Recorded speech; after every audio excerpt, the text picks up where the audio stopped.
எல்லாரும் சேர்ந்து என்னுடைய சீலையை பிடிச்சு இழுத்து என்ன கழுத்தை பிடிச்சு வெளியில் தள்ளுற அளவுக்கு என்னங்கள் நடந்துச்சு. கோவை மாநகராட்சியின் மாமன்ற கூட்டம் மக்களுக்கான மாமன்ற கூட்டம் இன்று நடைபெற்றது. மக்களுக்கான விஷயங்களை இன்னைக்கு பேசணும். ஆனா திமுக கவுன்சிலர்ஸ்க்கு எந்த ஒரு அறிவிப்பும் கிடைக்கல அப்படின்னு திமுக கவுன்சிலர்ஸே திமுக மேயரையும் ஆணையாளரையும் எதிர்த்து உள்ள ஒரே போராட்டம் நடந்தது. இந்த சூழ்நிலையில நான் மரியாதைக்குரிய ஆணையாளர் பார்த்து ஒரே ஒரு கேள்விதான் கேட்டேன்.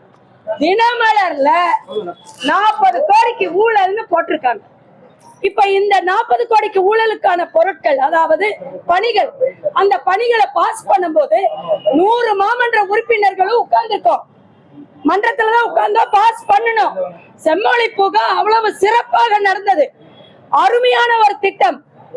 இந்தியாவில் தமிழ்நாடு திரும்பி பார்க்கக்கூடிய ஒரு திட்டம் செம்மொழி பூங்கா திட்டம். அந்த திட்டத்தை செயல்படுத்தினத 100 மாமன்ற உறுப்பினர்களும் தான் இருந்தோம். அப்ப அதை நாங்க பொருளை பாஸ் பண்ணி கொடுத்தோம். ஆனா அந்த பணிகள் முறையாக நடக்கவில்லை, முறை தவறி நடந்துள்ளது. அந்த பணிகளுக்குண்டான பில் பாஸ் பண்ணதுல 40 கோடி ஊழல் நடந்திருக்குன்னு ஆடிட் சொல்லியிருக்காங்க. இது வெறும் தினமலர் மட்டும் சொல்லல, பத்திரிகை மட்டும் சொல்லல. ஒரு வார காலமாக மாநகராட்சியில ஆடிட்டிங் நடந்தது. ஆடிட்டிங் ரிப்போர்ட்ல வந்திருக்கு. அப்போ இந்த ஊழலை நான் என்ன கேட்டேன் மன்றத்துல, ஆணையாளர் அவர்கள் விளக்கம் கொடுங்க, நாங்க சம்பந்தப்பட்டிருக்கோம், எங்களுக்கு விளக்கம் கொடுங்கன்னு கேட்டோம். இதுல என்ன தப்பு இருக்குங்க? எல்லாரும் சேர்ந்து என்னுடைய சீலையை பிடிச்சு இழுத்து என்ன கழுத்தை பிடிச்சு வெளியில் தள்ளுற அளவுக்கு என்னங்கள் நடந்துச்சு. மாமன்ற உறுப்பினர்லாம் அவ்வளவு அவங்களுக்கு குறைஞ்சு போயிடுச்சா? எத்தனை பேர் வந்தாலும் என்கிட்ட மோத முடியாது. ஒத்தைக்கு ஒத்தையா வந்து என்கிட்ட நின்று பாருங்க.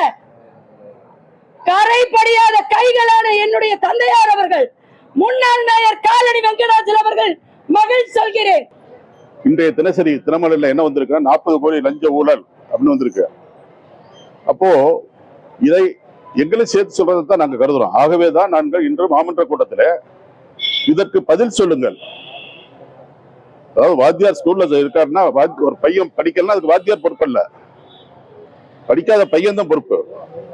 ஏன் அதை சொல்றேன் அப்படின்னா, மாமன்ற கவுன்சில் யாருமே போய் அந்த நிகழ்வுகளை கலந்துக்கிறது. நாங்க பாஸ் பண்ணி கொடுக்குறோம், அதோட எங்களுடைய வேலை முடிஞ்சு போச்சு. ஆனா நிர்வாகிகள், அதிகாரிகள், அரசு ஊழியர்கள் தான் அதை கண்காணிக்கவே தவிர மாமன்ற உறுப்பினர்கள் அல்ல.